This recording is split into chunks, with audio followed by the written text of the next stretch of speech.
നമസ്കാരം, ഞാൻ ദിനേശ് സൗപർണിക. കഴിഞ്ഞ ദിവസം ഞാനൊരു ചോദ്യം ചോദിച്ചിട്ടുണ്ടായിരുന്നു കേട്ടോ.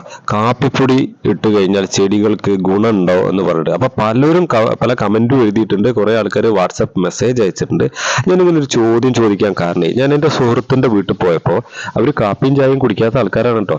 അവിടെ ചെന്നപ്പോൾ 2 ബോട്ടിൽ കാപ്പിപ്പൊടി, അതായത് വലിയ ബോട്ടിൽ 2 കിലോ കാപ്പിപ്പൊടി ബ്രാൻഡഡ് അവർ മേടിച്ചു വെച്ചിട്ടുണ്ട്. അപ്പൊ ഞാൻ ചോദിച്ചു, നിങ്ങൾ കാപ്പിയും ചായയും കുടിക്കാത്ത ആൾക്കാർ ഇപ്പൊ എന്തിനാ അത് മേടിച്ചു വെച്ചവരെ പറഞ്ഞപ്പോൾ അവർ ഈ പറഞ്ഞത് യൂട്യൂബിൽ ഒരു വീഡിയോ കണ്ടു, കാപ്പിപ്പൊടി ഒരു സ്പൂൺ ഇട്ട് കൊടുത്താൽ മതി, ചെടിയൊക്കെ നിറഞ്ഞു പൂവിടും, അതേപോലെ തഴച്ചു വളരുന്നു. അപ്പൊ ഞാൻ ചോദിച്ചു, അതില് ഈ പറഞ്ഞ വളത്തിന്റെ കണ്ടന്റ് ഉണ്ടോ? അതൊന്നും അറിയില്ല, ഒരു മാജിക് ഫെർട്ടിലൈസർ എന്ന് പറഞ്ഞിട്ടാണ് കാപ്പിപ്പൊടി ഇട്ടായിരുന്നത്. അപ്പൊ ഞങ്ങൾ അതൊന്ന് പരീക്ഷിക്കാൻ വേണ്ടിയിട്ട് തീരുമാനിച്ചതാണ്. അപ്പോൾ ഞാൻ ചോദിച്ചു, നിങ്ങൾ വേറെ ആരെങ്കിലും ചെയ്തത് കണ്ടിട്ടുണ്ടോന്ന്? അപ്പൊ അവര് പറഞ്ഞത് അവരുടെ ഒരു സുഹൃത്ത് ഇതേപോലെ ചെയ്യുന്നുണ്ട്, നന്നായി പൂവുണ്ടാവുന്നുണ്ട് എന്ന് പറഞ്ഞു.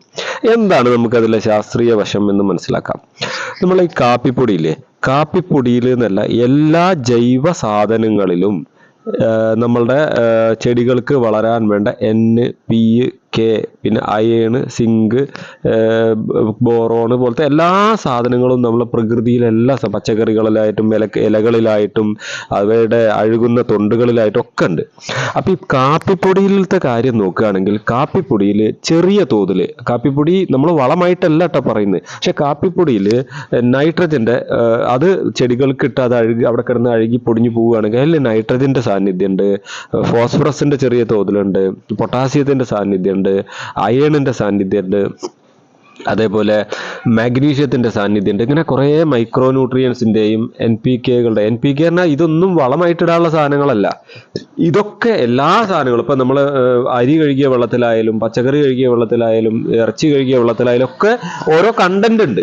ഈ കണ്ടന്റിനെ ആളുകൾ തെറ്റിദ്ധരിച്ചിട്ട് അത് വളമാക്കി എടുക്കാന്ന ഞാൻ ചോദിക്കുന്ന ഒരു ചോദ്യം. 1 കിലോ ഇപ്പൊ എന്തായാലും എനിക്ക് മെസ്സേജ് അയച്ചിട്ടുണ്ട്, 1 കിലോ കാപ്പിപ്പൊടിക്ക് 800 മുതൽ 2000, 3000, 4000 രൂപ പല റേറ്റിലുള്ള ബ്രാൻഡഡ് കാപ്പിപ്പൊടിയൊക്കെ ഉണ്ട്. അതിലേറെ വില ഉള്ളതും ഉണ്ടായിരിക്കും. അപ്പൊ അങ്ങനത്തെ കാപ്പിപ്പൊടി നിങ്ങൾ എടുത്തിട്ട് ഈ ചെടിക്ക് ഉപയോഗിക്കുന്നത്, 1 കിലോ ഏറ്റവും കുറഞ്ഞത് 800 രൂപയെങ്കിലും വേണം കാപ്പിപ്പൊടി. ഈ 800 രൂപയുടെ കാപ്പിപ്പൊടി ചെടിക്ക് ഇട്ടിട്ട് പൂവുണ്ടാവുന്ന പറഞ്ഞാൽ ഈ കാപ്പിപ്പൊടിയിലുള്ള ഈ NPKന്റെ കണ്ടന്റിന്റെ വളരെ കുറഞ്ഞതേ ഉണ്ടാവുള്ളൂ. അതിന് പകരം 20 രൂപ 25 രൂപ കൊടുത്താൽ, അല്ലെങ്കിൽ 50 രൂപ കൊടുത്ത 1 കിലോന് കിട്ടുന്ന NPK വളങ്ങളോ, 150 രൂപ കൊടുത്ത കിട്ടുന്ന 30, 10, 10, 13, 27, 27 ഏതെങ്കിലും ഒന്ന് മേടിച്ചാൽ പോരെ? അതല്ലേ നമുക്ക് ലാഭം. ഇതെന്താ അറിയോ, ഈ യൂട്യൂബിൽ വീഡിയോ ചെയ്യാൻ വേണ്ടി ആൾക്കാർ എന്തെങ്കിലും സാധനം തിരക്കും, മാജിക് ഫെർട്ടിലൈസറാന്ന് പറയും. അങ്ങനെ അതിന്റെ യഥാർത്ഥം പറഞ്ഞാലേ ആളുകൾ ചിന്തിക്കൂലോ. അപ്പൊ അതിൽ യഥാർത്ഥം പറയാം, NPK സാധനങ്ങൾ ചെറിയ തോതിലുണ്ട്. ചെറിയ തോതിൽ 800 രൂപയ്ക്ക് കിട്ടുന്നതിന് നല്ലത് 50 രൂപ 100 രൂപയ്ക്ക് രാസവളം മേടിക്കുക, ജൈവവളം മേടിച്ചിട്ടാ പോരെ. ഇത് ചിന്തിക്കാതിരിക്കാൻ വേണ്ടി വീഡിയോ കൂടുതൽ ആളുകളുടെ അടുത്തേക്ക് എത്തുക എന്നുള്ള ഉദ്ദേശത്തിലാണ് ഇങ്ങനെ പറയുന്നത്. അതായത് 1 സ്പൂണ് കാപ്പിപ്പൊടി ഇട്ടാൽ തഴച്ചു വളരുന്നു. അപ്പോൾ ഇത് കാണുന്ന പ്രേക്ഷകർ, കാണുന്ന ആളുകൾ ആരും ഈ കാപ്പിപ്പൊടി മേടിച്ച് ചെടിക്ക് കൊണ്ടിടാൻ നിൽക്കണ്ട. പിന്നെ ഇട്ടാൽ കുഴപ്പമില്ല എന്നുള്ള ഒരു കാരണം എപ്പോഴാ പറയുക എന്നറിയോ? നിങ്ങളുടെ വീട്ടിൽ കാപ്പിപ്പൊടി പഴയതുണ്ടെങ്കിൽ, അതായത് ഉപയോഗിക്കുക, ഇപ്പം ചില ആൾക്കാർ കാണാൻ പെട്ടെന്ന് കാപ്പിയും ചായയും നിർത്തും.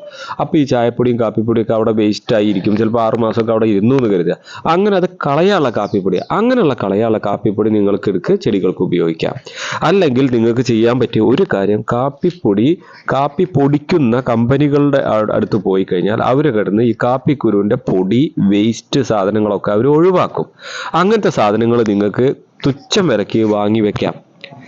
അത് വാങ്ങി വെച്ചിട്ട് അത് നിങ്ങൾക്ക് ഒന്നുകെ നേരിട്ട് ഈ കാപ്പിപ്പൊടി അല്ലെങ്കിൽ കാപ്പി തൊണ്ടൊന്നും നേരിട്ട് ഉപയോഗിക്കുന്നത് നല്ലത് ചാണകപ്പൊടി കമ്പോസ്റ്റുമായി കൂട്ടിക്കലർത്തി ഒരു ചെറുതായിട്ടൊരു കമ്പോസ്റ്റിംഗ് പ്രക്രിയക്ക് വിധേയമാക്കിയിട്ട് അത് ആ കമ്പോസ്റ്റ് ഇട്ട് കൊടുക്കുക. അപ്പൊ കമ്പോസ്റ്റിൽ ചാണകത്തിലുള്ള വളങ്ങളും കാപ്പിപ്പൊടിയിലുള്ള കുറച്ച് ഘടകങ്ങളും മൈക്രോ ന്യൂട്രിയൻസും ഒക്കെ കൂടി ചേർന്ന് നമുക്കൊരു ചെറിയ തോതിൽ വളം.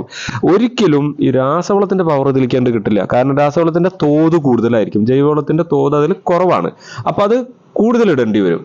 അപ്പൊ നിങ്ങൾ ഈ കിലോ കണക്കിന് കാപ്പിപ്പൊടി വാങ്ങി ചെടിക്കിട്ട് കൊടുത്താൽ വളരും എന്ന് പറയുന്നത് വെറുതെയാണ്. ഇനിയല്ല നിങ്ങൾക്ക് അങ്ങനെ ഇടണം എന്നുള്ള ആളുകൾക്ക് ഇടാം, നമ്മളൊന്നും പറയില്ല. അതുകൊണ്ടാണ് ആളുകൾ അതിന്റെ കണ്ടന്റ് എന്താണെന്ന് അറിയാതെ, എത്ര തോതിൽ അതിൽ വളത്തിന്റെ പെർസെൻറ്റേജ് ഉണ്ട് എന്ന് അറിയാതെ ഇതിനെ മാജിക് ഫെർട്ടിലൈസർ ആയിട്ട് എന്നൊക്കെ പറഞ്ഞ ആളുകളെ പറ്റിക്കുന്നത്.